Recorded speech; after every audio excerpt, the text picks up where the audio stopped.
안녕하세요. 공인중개사 한남수TV입니다. 이 강의는 계속해서 상가건물 임대차 보호법 제8강입니다. 이 8강에서는 본법 제9조 임대차 기간에 대한 내용을 설명을 드리겠습니다. 본법 제9조에서는 상가건물의 임대차 기간은 기본적으로 1년입니다. 그러나 1년 미만으로 계약을 해도 임차인은 1년을 주장할 수도 있고 또 당초에 계약한 1년 미만의 기간을 주장할 수도 있습니다. 이 구조는 이런 내용으로 주로 이루어져 있습니다.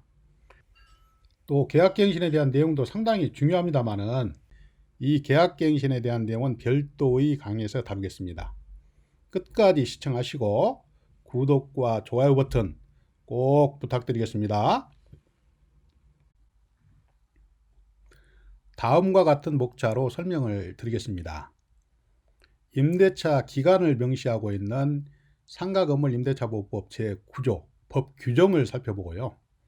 두 번째는 이 구조에 대해서 조금 더 상세하게 해설을 해드리겠습니다. 임대차 기간은 기본적으로 1년이 보장된다는 내용하고요. 또 임차인의 권리가 막강하지요. 이러한 임차인의 권리에 대해서 살펴보겠습니다. 그러면 본격적으로 본론 설명을 드리겠습니다. 임대차 기간 등에 대해서 명시를 하고 있는 상가건물 임대차 보호법 제9조 법 조항을 보시겠습니다. 제9조에는 임대차 기간 등이 규정이 되어 있어요. 보시면 기간을 정하지 아니었거나 기간을 1년 미만으로 정한 상가건물 임대차는 기본적으로 그 기간을 1년으로 봅니다. 기간을 정하지 아니었거나 1년 미만으로 정했어도 기본적으로 상가건물 임대차 기간은 1년으로 본다는 얘기예요.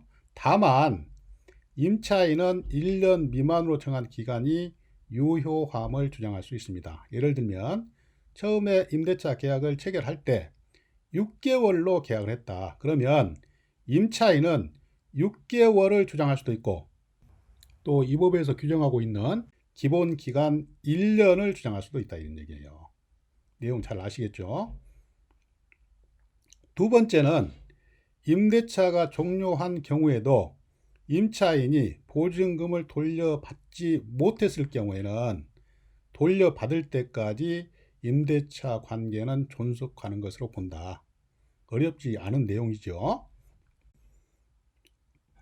본 슬라이드에서는 전 페이지에서 말씀드린 제9조에 대한 내용을 약간 세분해서 설명을 드리겠습니다. 보시겠습니다.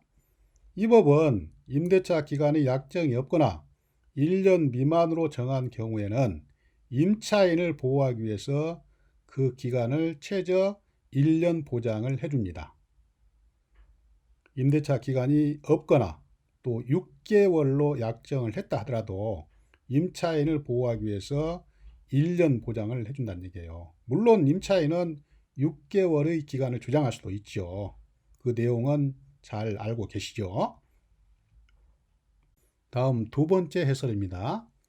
두 번째에서는 임차인의 권리에 대해서 살펴보겠습니다. 임차인의 권리는 막강합니다. 그래서 어떤 전문가들은 임대차 보호법을 임차인 보호법이다. 이렇게까지 얘기를 하시는 분들도 있어요. 그 막강한 임차인의 권리에 대해서 설명을 드리겠습니다. 임차인은 1년 미만으로 정한 임대차 기간이 유효하다고 주장할 수 있습니다. 따라서 임대차 기간을 반드시 1년으로 기재할 필요는 없고 임차인의 형편에 맞춰서 1년 미만으로 약정할 수도 있습니다. 그래서 당초에 약정한 1년 미만의 기간을 주장할 수도 있고 또 기본적으로 정해진 1년 기간을 정할 수도 있다. 이런 내용을 말씀을 드립니다. 시청자 여러분, 지금까지 상가건물 임대차 보호법 제9조 임대차 기간 등에 대해서 짤막하게 설명을 드렸습니다. 계약 갱신 등에 대해서는 별도의 강의를 또 알차게 준비해서 여러분들한테 소개를 해드리겠습니다. 앞으로도 저는 부동산 관련 강의, 그러니까 임대차 보호법이나 권리분석 및 배당 사례, 유치권, 또 법정지상권, 부동산 상식 등의 주제로 알차게 강의를 준비해서 계속 여러분들을 찾아뵙겠습니다. 항상 건강하시고 다음 강의에서 또 뵙겠습니다. 감사합니다. 안녕히 계십시오. 시청자 여러분, 다음 슬라이드에서 한번 더 뵙겠습니다. 제가 드린 강의가 조금이라도 여러분들께 도움이 되셨다고 생각이 되시면 구독 버튼과 좋아요 버튼 다시 한번 꼭 부탁드리겠습니다. 잘 부탁드리겠습니다. 이 구독과 좋아요 버튼은 강의하는 저에게 힘의 원천입니다. 잘 부탁드립니다.